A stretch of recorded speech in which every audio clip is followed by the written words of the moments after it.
जय श्री राम। सभी भाइयों को, सभी लोगों को मेरा नमस्कार। जैसा मैंने आपसे बताया था कि मैं चौथा प्रेरक प्रसंग लेकर आपके बीच में आऊँगा।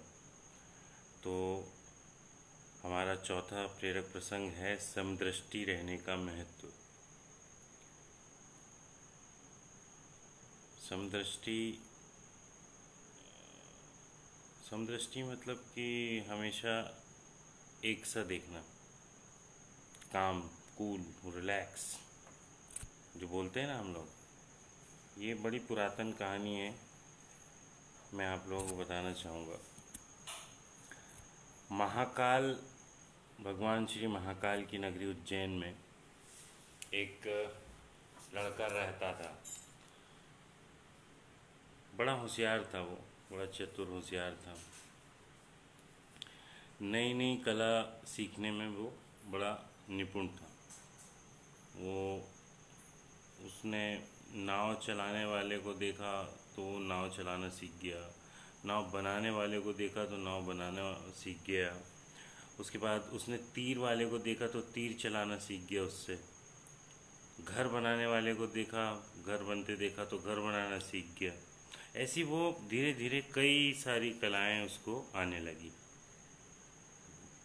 सारी बात तो बहुत अच्छी थी, लेकिन बस एक कमी थी उसकी कि वो लोगों से बुलवाता था, पूछता था, बार बार कहता था कि देखा, मेरे जैसा गुणी तो कोई है ही नहीं, मेरे जैसा गुणवान इस संसार में और कोई नहीं। बस इस चीज़ की उसको आदत थी। भगवान बुद्ध उस समय किसी उद्देश्य से, अपने किसी धार्मिक काम से या जो भी उनका ऑब्जेक्टिव रहा हो, तो वो उज्जैन के पास से गुजर रहे थे। तो उन्होंने जब लड़के को देखा तो वो तो अंतर्यामी थे, उन्होंने जान गए और उन्होंने सोचा कि इस लड़के को कोई ऐसी कला सिखानी चाहिए जो इन सारी कलाओं से अच्छी हो, बड़ी हो, बेहतर हो। तो बुद्ध भगवान अपना भिक्षा पात्र लेके पहुंच गए लड़के के सामने। और लड़का उनको देख के पूछता है उनसे कि आप कौन हो। जब बुद्ध भगवान से लड़का पूछता है कि आप कौन हो, तो बुद्ध भगवान उसको कहते हैं कि मैं अपने शरीर को काबू में रखने वाला एक आदमी हूँ। लड़का बोलता है कि भाई क्या मतलब, मैं समझा नहीं। बुद्ध ने कहा कि भाई जो नाव चलाना जानता है वो नाव चलाता है, जो तीर बनाना जानता है वो तीर बनाता है, जो घर बनाना जानता है वो घर बनाता है। लेकिन जो ज्ञानी होता है, बोले, जो व्यक्ति ज्ञानी होता है वो अपने आप को चलाता है, अपने ऊपर शासन करता है। लड़का थोड़ा समझ नहीं पाता है, उसके चेहरे के भाव कुछ अजीब से होते हैं।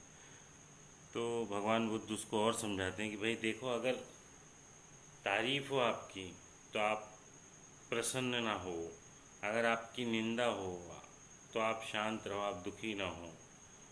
ऐसा आदमी हमेशा आनंद में रहता है, उसको दूसरे लोग कंट्रोल नहीं कर सकते, वो अपने आप खुद कंट्रोल करता है। वो भावनाओं में, आवेश में आके कुछ भी ऐसा नहीं करता जिससे उसका किसी तरह का, उसका या किसी और का नुकसान हो। ये भगवान बुद्ध का कहना है। क्योंकि सबसे बड़ी कला जो है वो अपने आप को वश में रखना है। चित्त को वश में रखा तो समदृष्टि आती है। समदृष्टि मतलब सुख में भी वैसे ही देखना, दुख में भी वैसे ही देखना। समदृष्टि आपको अगर मिल जाती है तो समृद्धि मिल जाती है, सिद्धि मिल जाती है। और सुख दुख में जो समान भाव से देखता है, जो ऐसी दृष्टि रखता है, वो वहीं से उसकी सिद्धि की शुरुआत होती है। तो हमारा चौथा जो प्रेरक प्रसंग था वो ये समदृष्टि का था। मैं अपने सभी दोस्तों से यही प्रार्थना करूँगा, विनम्र अपील करूँगा कि मैं जिस तरह के प्रेरक प्रसंग आपको दे रहा हूँ इनको अपने जीवन में उतारने का प्रयास करें या समझने की कोशिश करें। मैं बहुत चुन के आप लोगों के लिए कंटेंट बना रहा हूँ कि मैं क्या आपको दे सकता हूँ। अगर आप लोग कुछ स्पेसिफिक आपकी कुछ रिक्वायरमेंट है, कुछ आप चाहते हैं कि भाई हमको ये सुनना है, ये जानना है, तो आप मुझे बता सकते हैं। मैं आपके लिए वो कुछ अलग प्रेरक तैयार करके लाऊंगा। तो आज के जो हमारे प्रेरक प्रसंग था, उसका जो मूल मंत्र है, जो कॉन्सेप्ट है, जो एक निचोड़ है, वो ये है कि आपको अपने आप को वश में रखना है। ठीक है दोस्तों, कल सुबह नए प्रसंग के साथ मैं आपसे मिलूँगा। Thank you.